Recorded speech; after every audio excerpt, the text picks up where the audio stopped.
भरत भूषण तिवारी के केस में जब आप देखिएगा तो कहीं ना कहीं पुलिस एक पर्सन हाथ में एक कट्टा लिया हुआ है, एक पिस्टल लिया हुआ है, भरत तिवारी एक लोग जो इतनी कम ट्रेनिंग मिली है कि 60 पुलिस वाले मिलके एक लोगों को न्यूट्रलाइज करके आप अरेस्ट नहीं कर सकते। क्या भरत तिवारी गैंगस्टर था क्या? वही तो बता रहे, एक बार उनका क्रिमिनल एंटीसीडेंट देख लीजिए, उनके ऊपर कितने आपराधिक केस हैं।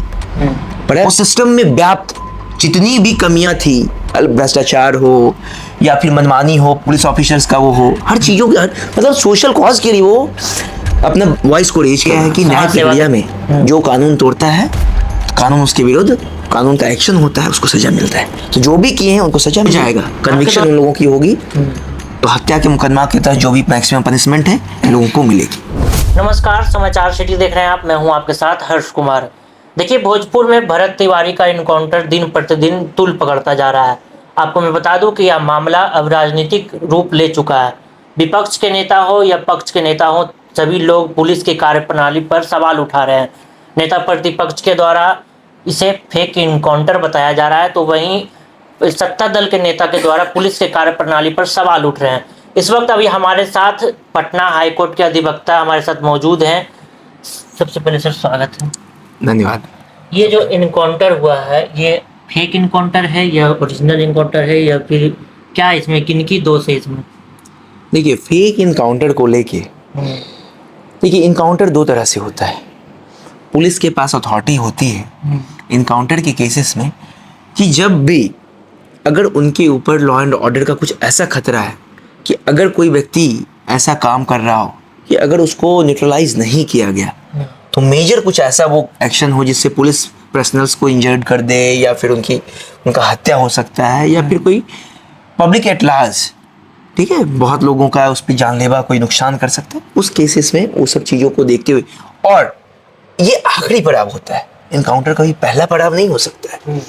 और भरत भूषण तिवारी के केस में जब आप देखिएगा तो कहीं ना कहीं पुलिस एक पर्सन हाथ में एक कट्टा लिया हुआ है, एक पिस्टल लिया हुआ है, भरत तिवारी एक लोग जो लिया हुआ है।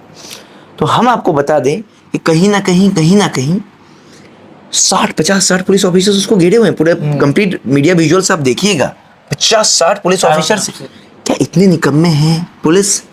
क्या इतनी कम ट्रेनिंग मिली है कि 60 पुलिस वाले मिलके एक लोगों को न्यूट्रलाइज करके आप अरेस्ट नहीं कर सकते?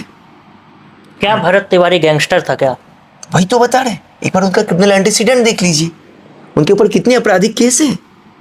परहैप्स हमको जो इन्फॉर्मेशन टिल टुडे हमको मिला है, एक भी क्रिमिनल केसेस उनके ऊपर नहीं है। He is person of clean antecedent. उनका आपराधिक इतिहास पाक साफ रहा है, उनका कभी एक मुकदमा उन पे दर्ज नहीं था। आप उनके बयानों को देखिएगा, उनके एक लंबे उनके कार्यकाल को देखिएगा, वो जो अपना काम कर रहा था, वो सिस्टम में व्याप्त जितनी भी कमियां थी, भ्रष्टाचार हो या फिर मनमानी हो, पुलिस ऑफिसर्स का वो हो, हर चीजों के मतलब सोशल कॉज के लिए वो अपना वॉइस को रेज कर रहा था, समाज सेवा के काम में आ गया, समाज सेवा के काम में आ गया था।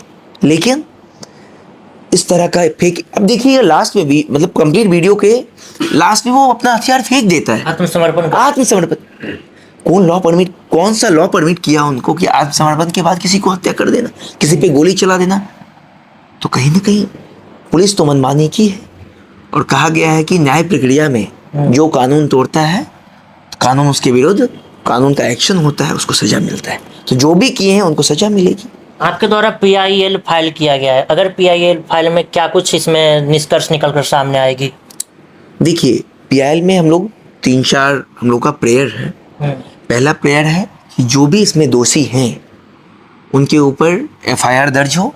FIR दर्ज होने के बाद उनके ऊपर जो भी उसमें इन्वॉल्व पर्सन है उनकी गिरफ्तारी हो, और गिरफ्तारी के बाद अगला मांग जो हम लोग का है, FIR दर्ज होने का प्रॉपर इन्वेस्टिगेशन का भी, कि मैटर CBI को हैंड ओवर हो, प्रॉपर CBI इस मैटर को इन्वेस्टिगेट करेगी, दूध का दूध पानी का पानी अलग होगा। और एक हम लोग का और डिमांड है कि देखिएगा, इस पूरे केसेस में डिसीज के फैमिली और उनके वेल विशर्स के द्वारा लगातार केस दर्ज करने की कोशिश की गई, लेकिन पुलिस के द्वारा एक सिंगल FIR अभी तक दर्ज नहीं किया गया। और इनके फैमिली वालों के ऊपर, इनके वेल विशर्स के ऊपर, जो पीसफुल प्रोटेस्टर्स इस फेक इनकाउंटर के अगेंस्ट प्रोटेस्ट कर रहे हैं, उनके ऊपर नंबर ऑफ एफआईआर दर्ज कर दी। तो हम लोगों का मांग है कि इस एफआईआर का भी प्रॉपर इन्वेस्टिगेशन हो। अगर ये फेक एफआईआर है तो इसको क्वैश कर दे ऑनरेबल कोर्ट। और हम लोग का एक डिमांड और है कि जो पीड़ित परिवार है उनको ऑनरेबल कोर्ट के द्वारा डिडक्शन दिया जाएगा, तो उनको पीड़ित परिवार को कंपनसेशन का भी हम लोग का डिमांड है कि सरकार के द्वारा कंपनसेशन भी दिया जाए। 3 पुलिसकर्मी को सस्पेंड किया गया है। अगर ये ओरिजिनल इनकाउंटर है तो पुलिसकर्मी को सस्पेंड करने की क्या जरूरत पड़ी? वही तो 2 थ्योरी सामने आ रही है। एक बात हम बार बार आपसे कह रहे हैं कि अगर वो आत्मसमर्पण कर दिया, अपना हथियार फेंक दिया, और एक पुलिस का वो थ्योरी आ रहा है सामने, पुलिस कह रही है कि कहीं ना कहीं ये कंप्लीट इनकाउंटर में वो दोबारा हथियार उठा के 10 राउंड फायरिंग किया। सर, आपने सीजर लिस्ट बनाया, वहां पे जो भी बुलेट फायर हुआ उसका सीजर लिस्ट तो बनना ही चाहिए था। Not a single seizure list, कुछ भी रिकॉर्ड पे नहीं है। और अगली बात आप समझिए, गोली चलाएगा कोई व्यक्ति, एक मीडिया विजुअल्स तो आप जारी कर ही सकते हैं ना। कंप्लीट चीज़ों को वीडियो रिकॉर्डिंग के द्वारा मॉनिटर भी किया जाता है। तो पुलिस के साइड से दूसरी कहानी जो है उसके सपोर्ट में कुछ तो रिकॉर्ड पे लाएं, और कुछ नहीं ला पाए। अच्छा, एक सवाल है कि 10 राउंड फायरिंग की गई भरत तिवारी के द्वारा, वो कौन सा गन था जिसमें 10 राउंड फायरिंग हो सकती थी? आपने तो वीडियो रिकॉर्डिंग में देखा, एक देसी पिस्टल था। एक देसी पिस्टल में कितना रह सकता है? 2, 3, 4, 5, 6, मैक्सिमम 6, उससे ज्यादा।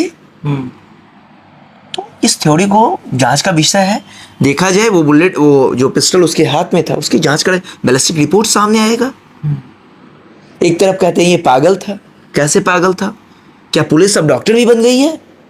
क्या पुलिस डॉक्टर भी बन गई है कि he is giving certificate of a person कि वो मेंटली इल है या नहीं है? अगर चीजों को देखा अगर ये इनकाउंटर फेक साबित होती है तो पुलिस, जो भी थानाध्यक्ष थे, जो भी पुलिसकर्मी थे, उन पर क्या कुछ कार्रवाई हो सकती है? जी, अगर ये नहीं है, फेक इनकाउंटर ही है, मैं बता रहा हूं, उनके पास कोई सबूत इस तरह का नहीं है, लेकिन कोर्ट के द्वारा, क्योंकि हम इस तरह से नहीं बता सकते, कोर्ट में जब एस्टैब्लिश हो जाएगा, कन्विक्शन उन लोगों की होगी, तो हत्या के मुकदमा के तहत जो भी मैक्सिमम पनिशमेंट है इन लोगों को मिलेगी हत्या की धाराओं में। 1993 में एक ऐसा ही इनकाउंटर सामने आया था जिसमें गया के जीटी रोड में 3 युवक को पुलिसकर्मी के द्वारा गोली से मार गिराया था जी। तो उसमें कार्रवाई हुई 1997 में कोर्ट के द्वारा ये रिजल्ट सामने आया जिसमें पुलिसकर्मियों को फांसी की सज़ा हुई, जिसके बाद फिर सुप्रीम कोर्ट के द्वारा उनको आजीवन कारावास की सज़ा हुई। अगर ये फेक इनकाउंटर साबित होता है तो क्या होगा पुलिसकर्मियों पर? देखिए, एफआईआर रजिस्टर्ड होगा, एफआईआर का प्रॉपर इन्वेस्टिगेशन होगा, लीडिंग पुलिस ऑफिसर्स को जेल भेजा जाएगा, फिर ट्रायल चलेगा, कंप्लीट केस का ट्रायल चलेगा। हर जगह से दोनों तरफ से विटनेस अपने अपने पक्ष रखेंगे, हर सबूतों को कोर्ट के नॉलेज में लाया जाएगा, रिकॉर्ड पे लाया जाएगा। रिकॉर्ड के आने के बाद माननीय न्यायालय के द्वारा दोनों पार्टी के रिकॉर्ड को ऑब्जर्व करने के बाद अगर चीज़ें आती हैं, अगर भरत तिवारी के पक्ष में अगर सारा एविडेंस आता है, तो निश्चित रूप से जो भी लीडिंग पुलिस ऑफिसर्स होंगे उनको मैक्सिमम पनिशमेंट कोर्ट के द्वारा दिया जाएगा, निश्चित रूप से। उनके भरत तिवारी के पिता हैं, उनके भाई हैं, उनको भी गिरफ्तार किया, उन पर भी एफआईआर किया गया है। वही तो बता रहे हैं, ये जो हम लोग के द्वारा पीआईएल किया गया, तो इस पीआईएल का हम लोग का मुख्य संदर्भ भी ये है कि जो लीडिंग पुलिस ऑफिसर्स हैं जिन्होंने इस तरह का बेमंशता पूर्वक कार्रवाई की है, उनके ऊपर कोई कार्रवाई नहीं है, महज खाना पूर्ति, सिर्फ सस्पेंशन उनका हुआ है, कोई गिरफ्तारी अभी तक नहीं, कोई एफआईआर नहीं, कुछ भी नहीं। दूसरी तरफ जो डिसीज के फैमिली है उनके ऊपर, उनके वेल विशर्स के ऊपर, पीसफुल प्रोटेस्टर के ऊपर 3-3, 4-4 एफआईआर किया गया है। तो complete gross violation of law and order by the police. वर्दी का दुरुपयोग यहाँ पर दिख रहा है। इसी के लिए तो न्यायालय है, और इस न्यायालय की शरण में हम लोग आए हैं। जब पुलिस निरंकुश हो जाती है, सिस्टम निरंकुश हो जाती है, तो लोगों का भरोसा न्यायालय पे होता है, और समय दर समय न्यायालय ने इस विश्वास को और मजबूत करने का काम किया है कि इस निरंकुशता, इस लॉ एंड ऑर्डर के ग्रॉस वायलेशन को ऑनरेबल कोर्ट के द्वारा हर हमेशा टेस्ट किया गया है, और जो भी इस तरह की चीज़ों में दोषी पाए गए हैं उनके ऊपर सख्त कार्रवाई का निर्देश भी जारी किया गया है। बहुत बहुत धन्यवाद। Thank you. तो आपने सुना कि अगर ये इनकाउंटर बाय कोर्ट के द्वारा अगर फेक इनकाउंटर साबित होता है तो जो भी वहाँ पर पुलिसकर्मी मौजूद थे उनको कठोर से कठोर कार्रवाई उन पर की जाएगी।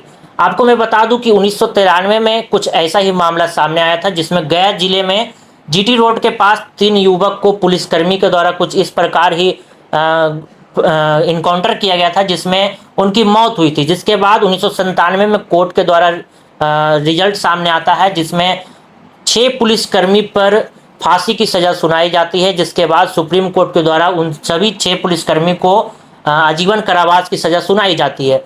अब देखना होगा क्या कुछ अगर ये फेक इनकाउंटर अगर ये साबित होता है कोर्ट के द्वारा तो क्या वो सभी पुलिसकर्मी वो थाना अध्यक्ष पर कुछ इस प्रकार का ही कार्रवाई होता है या फिर फाइलों में ही सिमट कर ये मामला रह जाता है। तमाम अपडेट्स हम आपको देते रहेंगे, बने रहिएगा समाचार सिटी के साथ। धन्यवाद।